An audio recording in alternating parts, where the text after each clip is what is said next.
Right, we still have with us our guest, Mr. Piroj Kambata, the chairperson of CII, National Committee on Taxation, and chairperson and managing director of Rasna International.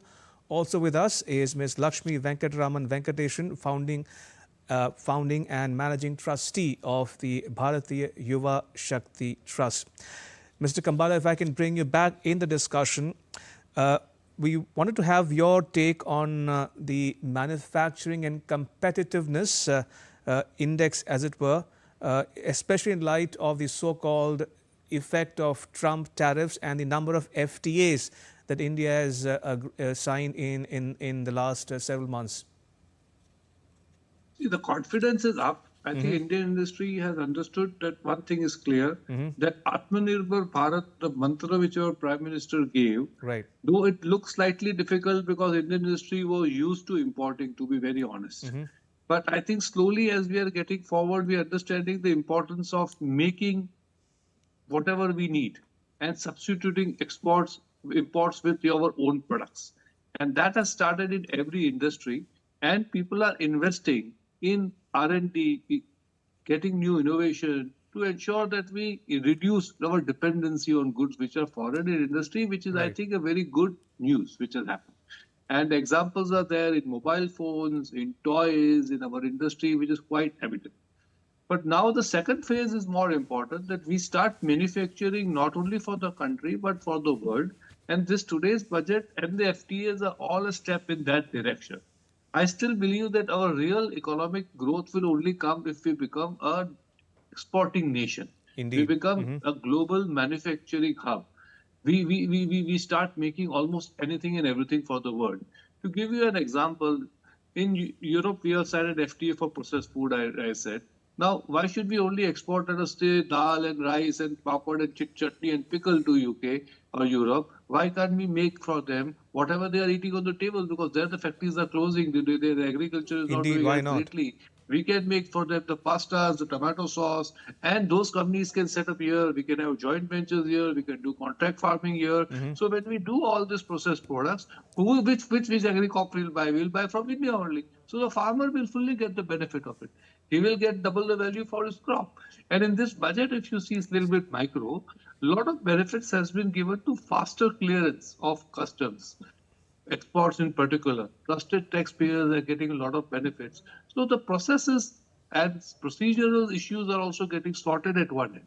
So the government is giving you all the tariffs, all the FTAs. They are giving you the tax benefits, especially GST and what has been announced. They are also helping you with the procedure to ensure that the paperwork becomes less. So overall, if you see the whole packages, we Indian industry need to invest. We need to invest in the Make in India, and we need to make and manufacture for the world. That is the message I would like to give from your channels to all the Indian manufacturers, especially the SMEs also.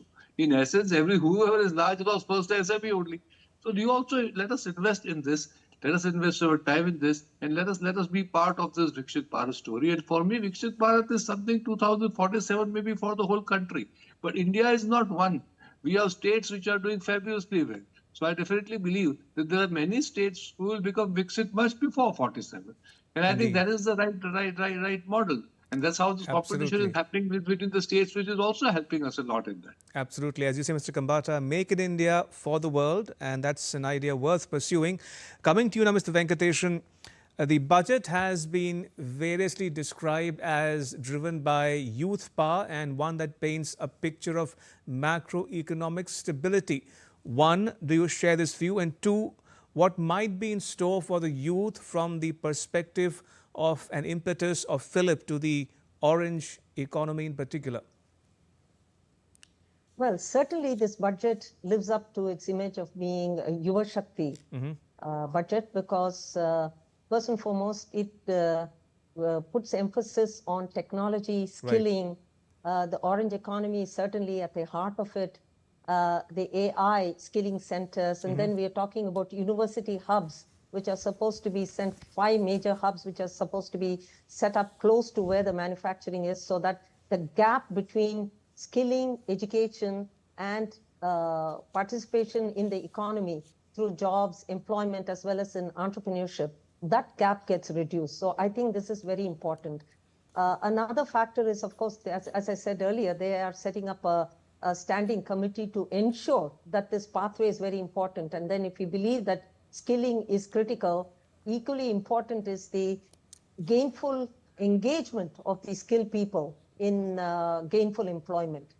The challenge here, of course, is how do you take an AI-driven economy and or supported economy, or the orange economy, and percolate it down to the second-tier cities and to the rural areas. So in that sense, I think the budget again talks about the last mile connectivity. They do talk about infrastructure, whether it's waterways or whether it is roads and rail, down to the last mile, because that is very important to make sure that the micro enterprises and the MSMEs get integrated into the global value chain and don't just remain isolated centers of production.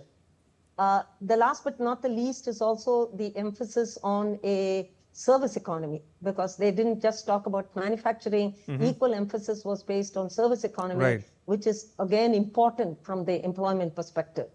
There is one aspect, if I had a wish list, was that women were given a little bit more of a focus. I do believe that there is a lot happening in the budget that is very positive for youth and for the underprivileged. And therefore, if in each of the schemes, be it in employment generating schemes or in sectors which is supposed to be for the mass employment and so on, if we were able to identify portions of the budget which will then be set apart for women, I think that would go towards a long way, because most of the micro loans are given to women. They do get a small loan size, which is less than 67,000 rupees in the case of a Mudra loan. So to the extent that the women specific schemes are set within the larger scheme and they get integrated, I think this economy can become very powerful for the underprivileged and the disadvantaged. Indeed. Mr. Kambata, let's also have an industry perspective from you on the broad brush focus areas contained in the budget document, namely the CAPEX, capital expenditure, the social sector in particular, healthcare, education, and so on. You think the thought behind it all is in line with the government's priorities? Very much so. See, ultimately, defense, healthcare, rural, these are the areas where definitely a country like India has to put in more money. We are talking of an inclusive growth. So we cannot have a budget only for, let us say, a section of the society. So that is, I think, well understood. And I think it is the right way to go.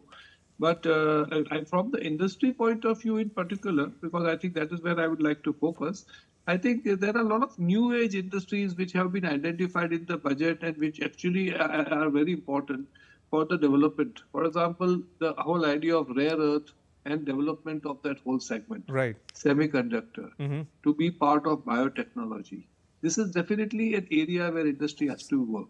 Let us look at one more big area where industry has to take the full benefit, is the Ayurveda. When you say Ayurveda, for us it is Ayurveda, for the world it is a natural way of healing. Right. And today alternate natural ways of healing across the world are being practiced. And India is being looked at as a global leader in that, be it yoga, nature therapy, Ayurveda.